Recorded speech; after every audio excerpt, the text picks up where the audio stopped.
Hello दोस्तों, नमस्कार। आज है 5 जुलाई और हम 5 जुलाई से बनने वाले करंट अफेयर के प्रश्नों पर डिस्कस करने वाले हैं। अगर आप हमारे चैनल पर नए हैं तो हमारे चैनल को सब्सक्राइब करें, वीडियो को लाइक करें, शेयर करें और कमेंट करें। चलिए आज के सेशन को शुरुआत करते हैं।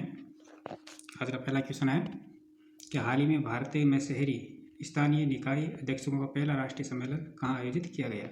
हाल ही में भारत में शहरी स्थानीय निकाय अध्यक्षों का पहला राष्ट्रीय सम्मेलन कहाँ आयोजित किया गया। तो ये किया गया गुरुग्राम के अंदर।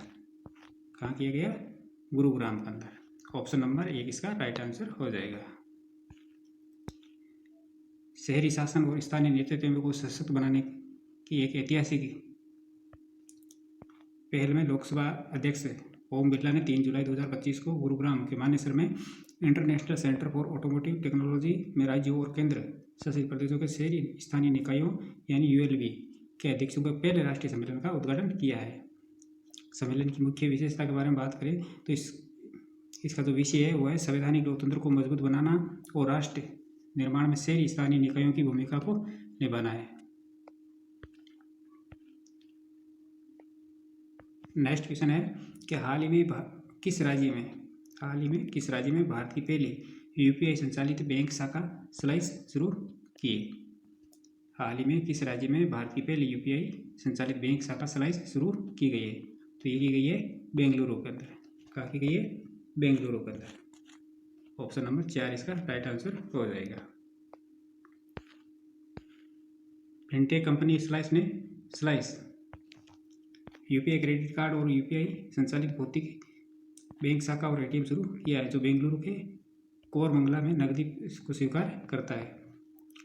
कोई प्रवेश शुल्क नहीं है, वार्षिक शुल्क भी नहीं लिया जाता है और यूपीआई स्कैन और एवं भुगतान के माध्यम से क्रेडिट कार्ड की तरह कार्य करता है, जिसके अंदर 3% कैशबैक का ऑफर भी दिया जाता है, यानी 3% कैशबैक मिलता है। स्लाइस इन 3 के माध्यम से खर्च और 3 ब्याज मुक्त ईएमआई में परिवर्तन करने की अनुमति भी देता है और यूपीआई के माध्यम से नकद जमा और निकासी की सुविधा भी प्रदान की गई है और इसका उद्देश्य है पूरे भारत में बुनियादी बैंकिंग सेवाओं को आर्थिक रूप से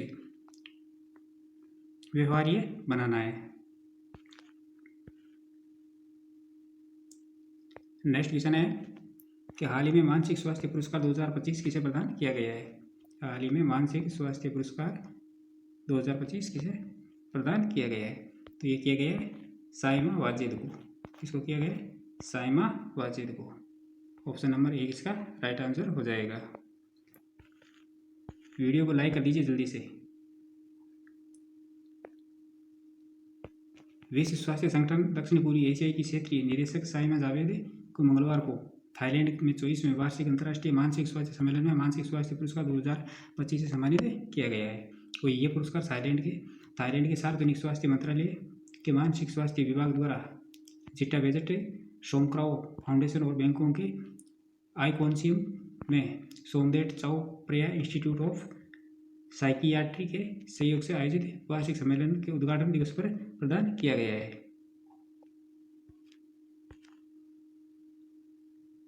नेक्स्ट क्वेश्चन है कि हाल ही में भारतीय नौसेना द्वारा किस प्रोजेक्ट के तहत दूसरे स्टील्थ ब्रिगेड आईएनएस उदयगिरी को शामिल किया गया है। हाल ही में भारतीय नौसेना द्वारा किस प्रोजेक्ट के तहत दूसरे स्टील्थ ब्रिगेड आईएनएस उदयगिरी को शामिल किया गया है। तो ये किया गया प्रोजेक्ट 17A के तहत। किसके? प्रोजेक्ट 17A के तहत। और इसके साथ में एक और आईएनएस को भी किया गया था, वो थी तमाल, आईएनएस तमाल। स्वदेश निर्मित स्टील ब्रिगेड आईएनएस उदयगिरी और रूसी निर्मित गाइडेड मिसाइल ब्रिगेड आईएनएस तमाल को शामिल किया गया और इसे भारतीय नौसेना की ताकत में महत्वपूर्ण वृद्धि होगी और दोनों ब्रिगेड अत्याधुनिक हथियारों, सेंसर और स्टील तकनीक से लैस है और भारत की समुद्री सीमा की सुरक्षा में अहम भूमिका निभाएगा। मझगांव डॉक शिपयार्ड लिमिटेड द्वारा निर्मित प्रोजेक्ट 17A का दूसरा स्टील्थ ब्रिगेड आईएनएस उदयगिरी आधिकारिक रूप से नौसेना को सौंप दिया गया है और ये युद्धपोत पूर्ववर्ती आईएनएस उदयगिरी का आधुनिक रूप है, जो 2007 में 21 वर्षों की सेवा के बाद सेवामुक्त हुआ था। वही रूस निर्मित निर्देशित मिसाइल ब्रिगेड आईएनएस तमाल ने रूस के तटीय शहर किलिनिनग्राद में भारतीय नौसेना में शामिल किया गया था, जिसमें अनेक बंदूकें, निगरानी प्रणालियां और ब्रह्मोस सुपरसोनिक मिसाइल शामिल है और ये वो उद्देश्य युद्धपोत न केवल दुश्मन की नज़रों से बच निकलने में सक्षम है, बल्कि ये सतत सतह, वायु और पनडुब्बी हमलों से मुकाबले के लिए अत्याधुनिक तकनीकों से भी लैस है। ये क्वेश्चन जो तमाल का क्वेश्चन है, ये कल या परसों ही हमने पढ़ा है, इस पर डिस्कस किया है। नेक्स्ट क्वेश्चन है कि हाल ही में महान भारतीय संत, दार्शनिक और आध्यात्मिक गुरु स्वामी विवेकानंद की पुण्यतिथि कब मनाई गई है? हाल ही में महान भारतीय संत, दार्शनिक और आध्यात्मिक गुरु स्वामी विवेकानंद की पुण्यतिथि कब मनाई गई है? तो ये मनाई गई है 4 जुलाई को। कब मनाई जाती है? 4 जुलाई को। ऑप्शन नंबर 2 इसका राइट आंसर हो जाएगा। स्वामी विवेकानंद का जन्म 12 जनवरी 1863 कलकत्ता में नरेंद्र नाथ दत्त के रूप में हुआ था। वे रामकृष्ण परमहंस के शिष्य बन गए थे और जिन्होंने उनका जीवन बदल दिया था और उन्हें गहरी आध्यात्मिक दीक्षा दी थी। और 1893 में खेतरी के महाराजा अजीत सिंह के अनुरोध पर उन्होंने अपना नाम विवेकानंद रख दिया था। और 4 जुलाई 1902 को पश्चिम बंगाल में रामकृष्ण मिशन मुख्यालय बेलूर मठ में उनका निधन हो गया था।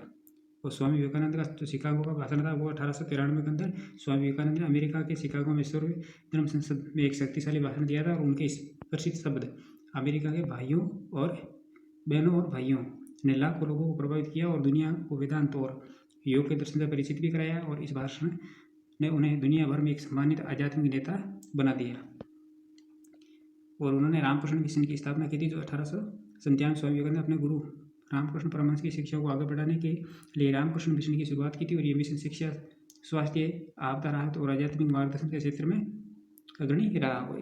और इससे इसका जो आदर्श वाक्य था वो था आत्मनो मोक्षार्थ जगत हिताय च, यानी अपने उद्धार के लिए और विश्व के कल्याण के लिए कुछ बिना निस्वार्थ कुछ उपकार कीजिएगा। नेक्स्ट क्वेश्चन है कि भारत का पहला केंद्र शासित प्रदेश कौन बना है जो हाल ही में टीबी जांच को परिवार दत्तक ग्रहण कार्यक्रम को एकीकृत किया है?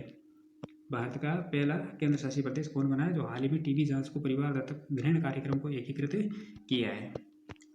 तो ये बना है पुडुचेरी। कौन बना है? पुडुचेरी।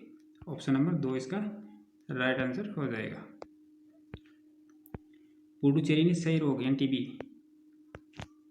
के खिलाफ लड़ाई में अग्रणी कदम उठाया। और क्योंकि ये भारत का पहला केंद्र शासित प्रदेश बन गया है जिसने टीबी जांच को परिवार दत्तक कार्यक्रम के एक भाग में के रूप में एकीकृत किया है।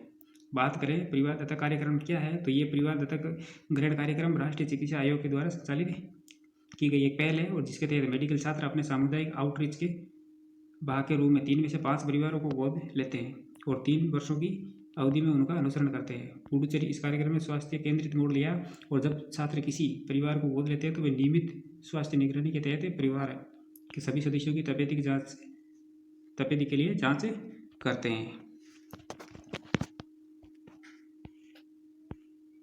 नेक्स्ट क्वेश्चन है कि हाल ही में पीएम नरेंद्र मोदी को किस देश का सर्वोच्च सम्मान the order of the Republic of the त्रिनाद and Tobago से सम्मानित किया गया है? पीएम नरेंद्र मोदी को किस देश के सर्वोच्च सम्मान order of the order of the Republic of Trinidad and Tobago से सम्मानित किया है? तो ये किया गया है त्रिनिदाद एंड टोबैगो सर्वोच्च सम्मान से पीएम नरेंद्र मोदी को सम्मानित किया गया है। 4 जुलाई को त्रिनिदाद और टोबैगो ने प्रधानमंत्री नरेंद्र मोदी को अपने सर्वोच्च सम्मान the order of the Republic of the Trinidad and Tobago से सम्मानित किया है। प्रधानमंत्री नरेंद्र मोदी त्रिनिदाद और टोबैगो में रहने वाले भारतीय समुदाय को एड्रेस किया और इस दौरान उन्होंने भाषण घोषणा की कि त्रिनिदाद और टोबैगो में भारतीय मूल के नागरिक अब overseas citizen of India card के लिए पात्र होंगे और इस कार्ड से वे बिना किसी प्रतिबंध के भारत में रह सकेंगे और काम कर सकेंगे। प्रधानमंत्री के रूप में त्रिनिदाद और टोबैगो की यह उनकी पहली यात्रा है और 1999 के बाद प्रधानमंत्री स्तर की ये पहली द्विपक्षीय यात्रा है। उन्होंने घाना और इनसे पहले इसी सर्वोच्च सम्मान से पहले उन्हें घाना के राष्ट्रपति जॉन महामा ने the officer of the order of the star of घाना, जो सर्वोच्च सम्मान है घाना देश का, उसे भी सम्मानित किया था। नेक्स्ट क्वेश्चन है कि हर साल नेशनल मंडेला दिवस कब मनाया जाता है? हर साल नेल्सन मंडेला दिवस कब मनाया जाता है? तो ये मनाया जाता है 18 जुलाई को। कब मनाया जाता है? 18 जुलाई को। ऑप्शन नंबर 4 इसका राइट आंसर हो जाएगा।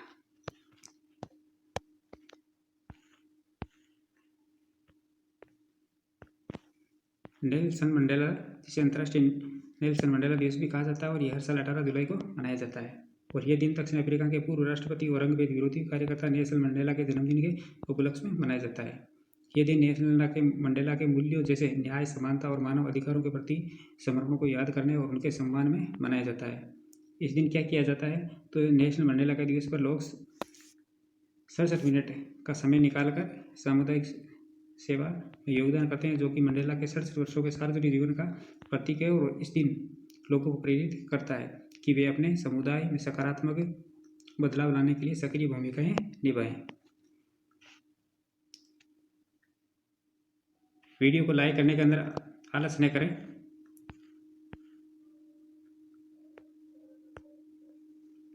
प्रीवियसली क्वेश्चनों का रिवीजन कर लेते हैं।